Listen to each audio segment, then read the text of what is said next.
Hola, bienvenidos al canal un día más. La disidencia está muy feliz porque el tratado de pandemias de ayer tenía que haberse firmado, no ha salido adelante y piensan que qué maravilla, nuestro esfuerzo, tal, ¿no? Los acontecimientos importantes en la vida siempre suelen tener unos previos, ¿no? Unos avisos, por llamarlo así, ¿no? Siempre ocurre en la vida nuestra, en el mundo, en todas partes, ¿no? Primero hay como intentos o avisos, ¿no? Quizá para que tomes conciencia, quizá para que la psique se vaya adaptando a lo que viene o lo que sea. Yo no lo sé. ¿Vosotros qué pensáis? Pero eso siempre ocurre. No sé si conté una vez una historia muy llamativa de este tipo de cosas que ocurren, de una amiga mía que tuvo 3 hijos, chicos, y con los 2 mayores pues no tenía feeling, no lo tiene, vive con ellos, pero no tiene mucho feeling, y con el pequeño, sin embargo, pues tenía mucho en común, ¿no? Compartían muchísimo, se entendían más, era un chico muy sensible, muy interesado en las cosas importantes de la vida, como ella, y cuando era bebé y lo llevaba en la cunita, fue a una panadería y una mujer se lo robó de la cuna mientras estaba cogiendo el pan y pagando y tal. Y se lo llevó. Y ella, pues cuando se dio cuenta, salió como loca corriendo, ¿no?, a buscarla y la atrapó a tiempo y le quitó el bebé y se fue corriendo a la casa, se le olvidó el carro, la compra y todo allí, y se fue a su casa con el bebé en brazos, ¿no? Después, cuando este chico pues empezaba a salir y tal, 16, 17 años, no sé, 18, no sé, ella estaba viendo con su pareja una película en la que el chico se le parecía muchísimo a su hijo, se parecía muchísimo, el protagonista. Y cuánto se parece, y cuánto se parece, y cuánto se parece, ¿no? Y llega un momento en la película en que el chico coge y se ahorca. A ella le dio un flux y salió corriendo a llamarle por teléfono a ver si estaba bien, si se encontraba bien y tal, ¿no? Porque aquello parecía que le quería decir algo, ¿no? Poco tiempo después, 1 o 2 años después de eso, ella entró en su casa un día en el salón y su hijo estaba ahorcado en el salón. La vida siempre avisa de las cosas fuertes que tienen que ir pasando. El 2020 no llegó porque sí, ¿no? Ya habían intentado lo mismo con la gripe A, con no sé cuántos, varias veces le habían intentado ya, ¿no? Con los animales, con no sé qué. No le salió bien y ya eran ensayos y ya el 2020 pues llegó el día en que eso estaba escrito, ¿no? El 2020 ya dije que me di cuenta, cosa que no se ha dado cuenta nadie, de que eso ya estaba en las cartas del tarot. La carta número 20, yo la enseñé, el arcano 20, que es el juicio final de las almas. Por eso ocurrió para el planeta entero. Y eso se hizo, ¿no? Fue ella la que me dijo que las almas estaban muy negras, que ya no brillaban, carbonizadas. Fue ella quien me lo dijo, porque ella nació con el tercer ojo abierto y siempre ha visto las almas. Si se te ocurre mentirla, se da cuenta porque hay una vibración, no la puedes mentir en nada. Hace muchos años que la conozco. Bueno, el caso es que la vida siempre avisa y luego los tiempos de Dios son perfectos, se suele decir, ¿no? Las cosas ocurren cuando tienen que ocurrir. Hay como una especie como de previos, tiquititititi, te tocan las trompetas, te tocan las trompetitas primero y luego ya viene el evento, ¿no? Entonces, quizás se tiene que precocer la cosa o avisar o que la psique se adapte o que tomes conciencia o lo que sea. Yo no sé por qué ocurre así en la vida, pero ocurre siempre. Las cosas importantes y quizá en todas, pero como no nos enteramos de nada, quizá pasa con todas, no lo sé. En las importantes sí uno se pone a pensar en ellas, ¿no? Y se puede dar cuenta de esto, ¿no? Siempre pasa. A mí me ha pasado en la vida también 1000 veces con 1000 cosas, ¿no? Entonces, puede que ahora estén tan contentísimos porque no se ha firmado este papelito, pero el papelito se firmará antes o después. De hecho, la firma de septiembre no la han suspendido. Y los tiempos de Dios son perfectos. Ocurrirá cuando tenga que ocurrir y ocurrirá todo. Vamos a leer estos milagros Vamos a leer anécdotas de Bhagavan, que parece que hay algunas personas que sí que les gusta, ¿no? Igual que a mí. Y empezamos con la madre de Bhagavan, ¿no? De la que he hablado en alguna ocasión, y aquí veréis lo que os he comentado. La madre de Bhagavan pasó por momentos difíciles cuando vino a vivir cerca de su glorioso hijo. Era una mujer muy ortodoxa, llena de prejuicios, supersticiosa, posesiva y orgullosa. ¡Hala! Tenía poquito la señora. Bhagavan no tuvo piedad cuando se trataba de liberarla de la ignorancia y del miedo. Obtuvo magníficos resultados y confirió a su madre Videka Mukti, la liberación final, que, bueno, no sé, lo conté alguna vez en el canal, luego lo comento. La liberación en el momento de la muerte, que es de lejos la forma de realización más corriente para la mayoría de los aspirantes sinceros, porque la iluminación es mucho menos corriente, ¿no? Bien, tenía entre otras una profunda aversión por las cebollas, que son tabú para una viuda brahmin. ¿Cuánto poder tiene este pequeño bulbo?, decía Bhagavan, mostrándole una cebolla a su madre. Puede impedir a mi madre ir al paraíso. Fíjate cómo se reía de ella en su cara, ¿no? Pues como Jesús, que le mandaba a su madre al cuerno constantemente. Para que haya llegado por lo menos 2 o 3 veces a la Biblia, tuvo que mandar al cuerno muchas veces. Pero la gente las pone en un trono porque era la madre de. Pues vale. Su madre se fue a sollozar a un rincón, porque se reía de ella. Pero él le decía simplemente: llora, llora, cuanto más llores, mejor. Era el amor supremo, sin piedad ante todos los obstáculos, incluso si estaban anclados en la tradición o en el ego de la persona, le da igual. Un día, cuando Bhagavan vivía en la montaña, un gran mono se sentó a su lado cuando estaba comiendo y se disponía a llevar un trozo de alimento a la boca. Entonces se lo ofreció al animal. Este lo tomó, lo dejó en el plato y dio una fuerte bofetada a Bhagavan. ¡Pum! Y le cruzó la cara. ¿Qué quieres?, exclamó Bhagavan con sorpresa. ¿Por qué esta cólera? ¿No te he servido a ti primero? Luego comprendió su error. Este mono era un rey y debía ser tratado con los honores debidos a su rango. Bhagavan hizo poner un segundo plato de hojas y una comida completamente fue servida para ese rey. Este mono comió con dignidad y luego se fue fieramente. Un día, Mudaliar se fijó en que Bhagavan rechazaba tomar un poco de leche con su alimento. ¿Qué ocurre, Bhagavan?, le preguntó. Ya come muy poco y aún continúa eliminando más cosas. ¿Por qué voy a comer algo a lo que los demás no tienen derecho?, dijo Bhagavan. La verdad es que los visitantes no eran alimentados convenientemente y si no había leche para todos, Bhagavan se negó a tomar la suya. Para atraer la atención de los sirvientes sobre esta carencia, comenzó a hacer una huelga de hambre parcial. Muy suavemente lo dejaba claro todo. En 1911, cuando yo estaba en el instituto de Tirumbamalai, que es la ciudad en la que estaba Bhagavan, él vivía en la cueva Virupaksha, estaba en la cueva todavía. Permanecía en silencio, no porque hubiera hecho ningún voto, no, sino porque aparentemente no encontraba a nada que valiera la pena ser dicho, claro. La hermana de mi madre, desde su primer encuentro con Bhagavan, se había vuelto completamente una devota suya. Ella siempre buscaba la ocasión de ofrecerle comida o de ir a visitarle. Cada vez que bajaba de la cueva para mendigar alimento, ella lo conducía a su casa y le ofrecía comida en el dintel de la puerta con mucho amor y mucha devoción. En esa época vivía en casa de mi tía y a menudo subíamos con otros chicos en pequeños grupos a la montaña a ver al Swami. En esas ocasiones mi tía siempre nos daba algún manjar para Bhagavan, que nosotros lo llevábamos con mucho gusto. Normalmente encontrábamos a Bhagavan sentado en un saliente delante de la cueva. Él nos acogía con una sonrisa y nos permitía sentarnos a sus pies, cantar con todo el corazón cantos devocionales. El aire estaba lleno del olor de las plantas aromáticas que crecen abundantemente en la montaña. En el crepúsculo el horizonte se ensombrecía y los rayos dorados del sol se insinuaban entre las rocas. El canto de los pájaros y la presencia de Bhagavan inmóvil con la mirada perdida en el espacio impregnaban el lugar de una paz misteriosa que podíamos sentir sin poder definirla.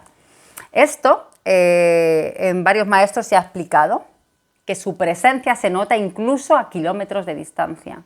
La gente que es sensible ya nota la paz, la quietud que emana de ellos, aunque estén a distancia, y cuanto más se acercan, más y más y más y más se acercan a ellos, notan esa paz.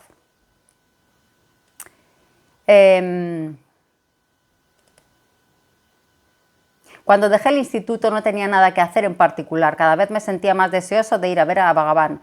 Entonces había dejado la cueva y ya se había vuelto demasiado pequeña para muchos visitantes que iban a verle, ¿no? Bhagavan me empleó en la cocina, iba a buscar leña para hacer fuego y descendía de la colina para atraer a la ciudad algunos ingredientes. Era hábil con las manos, lo que me sirvió para trabajar a menudo con Bhagavan. Se cocinaba una vez al día por la mañana. Yo le ayudaba a cortar las legumbres en pequeños trozos y otros trabajos menores. Se me encontró una esposa y tuve que casarme, pero nunca estuve más de 3 días en casa. No me gustaba nada la vida familiar y prefería cantar cantos de devoción en compañía de bhaktas, aunque yo no era un gran bhakta, más bien una especie de vagabundo piadoso. Durante mi peregrinación tuve la ocasión de visitar numerosos lugares santos. En Saktansam, Bhagavan trabajaba en la construcción de muros y terrazas y bancos. Un día que revocaba un muro de barro, estaba totalmente lleno de barro. Llegaron visitantes buscando a Bhagavan. Uno de ellos le gritó: ¡Hey, Kuli!, que es trabajador de poca cualificación. Le llamó así como un insulto. ¿Dónde está el Swami que vive por aquí? Bhagavan miró a su alrededor y le dijo: se ha ido a la montaña. Pero si nos han dicho que a esta hora lo podíamos encontrar aquí, protestó. Ha marchado a la montaña, dijo Bhagavan, alzando los hombros. Yo no puedo hacer nada. Los visitantes preguntaron cuándo volvería el Swami. ¿Quién puede saberlo?, les dijo. Quizá ahora o mañana o más tarde. ¿Qué más os puedo decir? Un poco desanimados, los pobres visitantes se prendieron el camino de vuelta.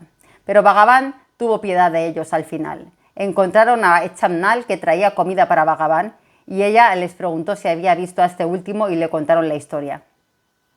Él no se va nunca a esta hora, dijo ella. Venid pues conmigo, os mostraré quién es el Swami. Mientras tanto, Bhagavan ya había tomado un baño y se había embadurnado el cuerpo con cenizas sagradas y estaba sentado en la clásica postura del loto. Los visitantes lo saludaron con un profundo respeto, preguntándose dónde habría ido el Kuli de antes. Cuando marcharon, Echamnal preguntó a Bhagavan por qué les había gastado esa broma. ¿Qué podía hacer yo?, dijo él. ¿Tú quieres que me pase proclamando por ahí que yo soy el Swami, que yo soy el maestro? O bien que lleve un letrero que diga yo soy Ramana Maharshi.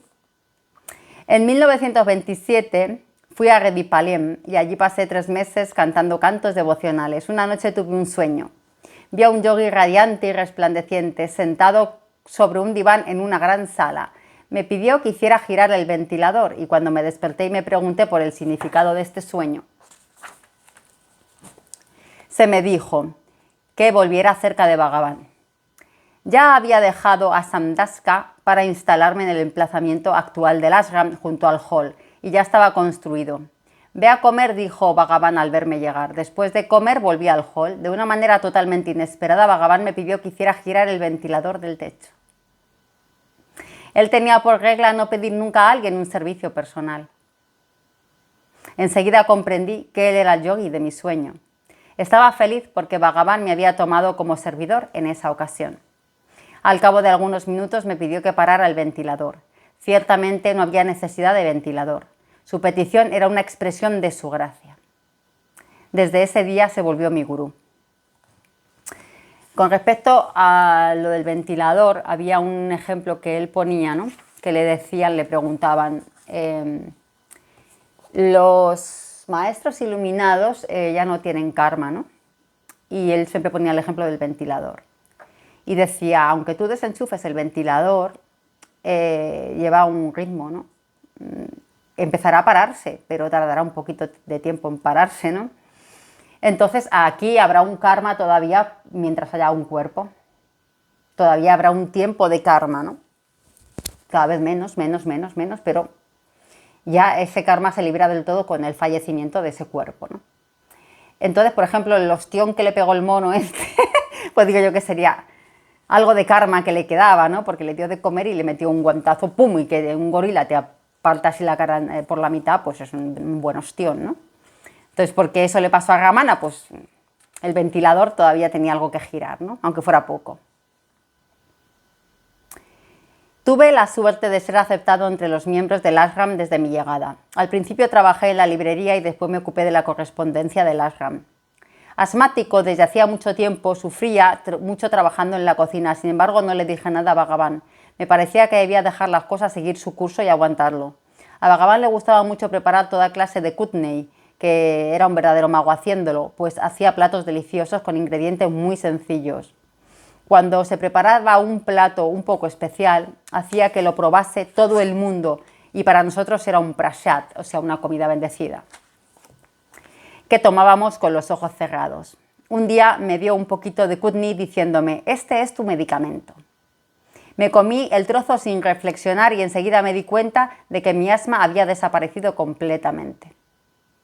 Un día alguien se quejó a Bhagavan de que la comida del ashram era demasiado picante, hasta el punto de que quemaba el estómago.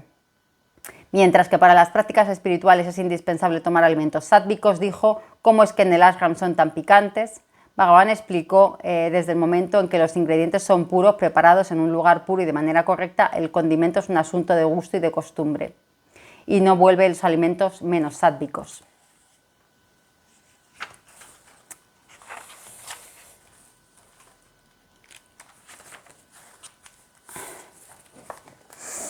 Una pareja peruana llegó al ashram. Le contaron a Bhagavan que leyendo textos que le concernían habían tenido la impresión de que era una reencarnación de Cristo. Normal, ¿no? Que la tengan. Y sintieron un deseo irresistible de ir a verlo. No eran ricos y tuvieron que ahorrar durante varios años para poder embarcarse para la India, en el medio más económico. El viaje duró varios meses, pues sería en barco, imaginaos, desde Perú hasta la India. Y les causó toda clase de dificultades, pero terminaron por llegar a la meta. Bhagavan los escuchó atentamente hasta el final, pero dijo, ustedes han hecho un largo viaje soportando muchas pruebas. Hubieran podido meditar sobre mí allí con el mismo resultado y habrían tenido el placer de verme en Perú. Las palabras de Bhagavan les parecieron extrañas y no pudieron comprender el sentido de ellas. Por la noche Bhagavan les preguntó sobre el Perú y su pueblo y sobre la manera en que vivían y trabajaban. La pareja les habló de la capital peruana, de los puertos, de las industrias y del comercio del país. Entonces, mientras que describían un lugar situado a la orilla del mar, Bhagavan preguntó, ¿la playa no está recubierta con losas de mármol con cocoteros plantados entre ellas? El hombre y la mujer estaban estupefactos. Cuando preguntaron a Bhagavan cómo podía conocer ese tipo de detalles, este respondió, ¿por qué planteó usted este tipo de preguntas? Comprenda de una vez por todas que el tiempo y el espacio no existen, nada más que en la mente, mientras que el corazón no está encadenado a ellos. Entonces comprendieron que con la gracia de Bhagavan hubieran podido contemplarlo en su propio país. Un discípulo de Madrás tenía hipo desde hacía un mes. Su hija escribió a Bhagavan para rogarle que tuviera la bondad de ayudar a su padre. Bhagavan nos dijo que escribiéramos a Mahadeva diciéndole que el polvo de jengibre mezclado con azúcar rojo le curaría el mal que sufría. Al mismo tiempo preguntó a su servidor, Madhaswami, si esa mezcla estaba disponible en el ashram. Madhaswami llevó un tarro que contenía la mezcla. Bhagavan tomó una pizca y distribuyó un poco a cada una de las personas presentes en el hall. Yo bromeando dije, bueno, es inútil escribir a Mahadeva Ayar, seguro que ahora ya se le ha quitado el hipo. Sin embargo, la carta se envió ese mismo día. Al día siguiente, antes de que llegara a su destino, otra carta llegó de Madrás, diciendo que el hipo de Mahadeva se había curado el día antes a la 1 de la tarde. Era exactamente la hora en que Bhagavan había tomado la dosis de jengibre. Alguien recogía cocos con la ayuda de un gancho, puesto en la extremidad de una larga pértiga. Es el método de los perezosos, dice. El método bueno consiste en subir al árbol y despegar dulcemente el fruto del árbol con un cuchillo afilado. Bhagavan se encontraba cerca. Preguntó si el gancho era de madera o era de hierro. Bhagavan dijo al hombre que esa herramienta podía herir al árbol peligrosamente. Pero este continuó cortando aún más. Algunos días más tarde, un coco le cayó en la nariz y le hirió gravemente la cara. Un día de Shivaratri, después de cenar, Bhagavan estaba estirado en el diván, rodeado de numerosos discípulos. Un sadhu propuso que en esta noche especial se explicara el sentido de los versos de la gloria de Das Krishnamurti. Bhagavan aceptó y todos esperábamos impaciente a que hablara. Nos miró fijamente sin decir nada. Poco a poco fuimos absortos en un silencio cada vez más profundo, que ni el reloj cuando daba las horas lo turbaba. Nadie se movió ni chistó. Eso se prolongó hasta las 4 de la mañana. La gracia de Bhagavan nos había mantenido en esa paz y en ese silencio durante casi 7 horas, señores. Más o menos las que estuve yo. En ese silencio Bhagavan, como Dar Krishnamurti, nos comunicó la más alta enseñanza. Cuando dieron las 4 nos preguntó si habíamos comprendido el sentido de la enseñanza silenciosa. Como olas sobre el océano infinito de la beatitud, habíamos caído a los pies de Bhagavan. Fijaos los regalazos, ¿no? ¡Qué envidia! Un día en que Bhagavan estaba en el templo de Paichamama, llegó un discípulo de Madras, Raswabami Iyengar. Hacía mucho calor y fue a bañarse al estanque que se encuentra delante del templo. En aquella época era un lugar bastante aislado, rodeado de bosque. Bhagavan, que conversaba con sus discípulos, se levantó bruscamente y se dirigió al estanque. Un guepardo bebía en la orilla y Rangaswami no se había dado cuenta. Bhagavan miró al animal durante algunos instantes y dijo: «Ahora vete y vuelve más tarde. Este hombre podría asustarse si te ve». El guepardo miró a Bhagavan, después al discípulo y se marchó. Un día, el doctor Knowles vino a visitar a Bhagavan. Experto en filosofía oriental y occidental, tenía largas discusiones con Bhagavan. Cuando abordaron el tema del estado del hombre realizado, en el ardor de la discusión, Knowles le preguntó si el Bhagavan que le hablaba era o no una realidad.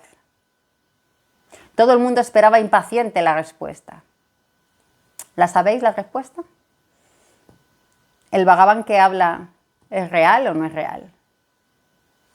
No, dijo él, con la voz fuerte, yo no estoy hablando. Knowles pareció satisfecho. Sí, dijo él, Bhagavan no me está hablando, nunca habla, existe, eso es todo. Madhavaswami, el servidor de Bhagavan, tenía la costumbre de poner a secar la toalla de Bhagavan en un bambú atado entre 2 árboles. En una de sus extremidades un pájaro había hecho su nido. Un día, al coger la toalla, Bhagavan tiró el nido. Uno de los 3 huevos rodó por el suelo y se hizo una fisura. Bhagavan dijo a su servidor, que un grave pecado se acababa de cometer. Examinó el huevo lleno de compasión y de arrepentimiento. La apenada madre va a pensar que el huevo se ha roto y va a llorar de pena. Seguramente me va a maldecir. Pues este huevo podrá ser reparado, incubado hasta el final. Envolvió el huevo dañado con un trozo de tela y lo puso en el nido. Cada 2 o 3 horas tomaba el huevo en sus manos, lo miraba durante algunos instantes y lo volvía a dejar en su sitio envuelto en el tejido. Durante todo este tiempo murmuraba: ¿esa fisura va a desaparecer? ¿El huevo será o no incubado? Así se preocupó por él durante una semana, con una compasión y dedicación sorprendentes. El 8º día Bhagavan exclamó como un niño excitado: «¡Mirad! Las fisuras han desaparecido, la madre estará contenta, Dios me ha evitado un pecado. Vigilémoslo y veamos cómo el pequeño saldrá adelante». El huevo fue constantemente vigilado y finalmente el pequeño vino al mundo. Bhagavan lo tomó tiernamente con su mano radiante de gozo. Lo enseñó a todo el mundo y finalmente lo devolvió a su madre. Muy interesante, ¿no? Un huevo de un pájaro, yo me habría hecho una tortilla. Por separado, estos pequeños sucesos pueden parecer banales e insignificantes, pero forman un conjunto impresionante. Creaban una atmósfera en la que vivíamos. Bhagavan nos daba una demostración tangible de la omnipotencia, omnipresencia y omnisciencia de Dios. Nuestro sentido del yo se consumía en la maravilla y la adoración al ver el amor incondicional que tenía por todos los seres. aunque exteriormente no parecíamos progresar mucho, interiormente trabajaba en nosotros y destruía las raíces profundas de la separación y del egocentrismo. Los más grandes obstáculos que están en el camino de la realización. Llega un día en que el árbol del yo, privado de sus raíces, cae de repente y muere. Espero que os haya gustado. Ahora sale otro vídeo.